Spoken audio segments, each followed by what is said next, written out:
Twitter is doing away with favorites and replacing them with likes. And I, for one, kinda love it. Hi, I'm Tom Hatton for Buzz60. From now on, Twitter and Vine will now have a heart icon instead of a star. According to Twitter, that's because the star could be confusing, and that you might like a lot of things, but not everything can be your favorite. Obviously, they're not familiar with BuzzFeed lists. The company explained that the heart is just a more universal symbol, adding, "In our tests, we found that people loved it."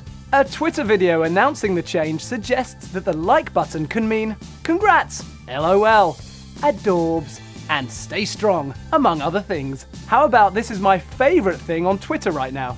But not everyone on Twitter appreciated the change. A slew of people took shots at Twitter for seemingly borrowing the concept of likes from Facebook.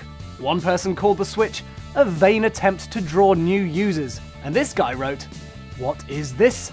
Why has Twitter changed favorites to likes? Are you serious, bro? Serious as a heart attack, bro." Buzz60, now you know, pass it on.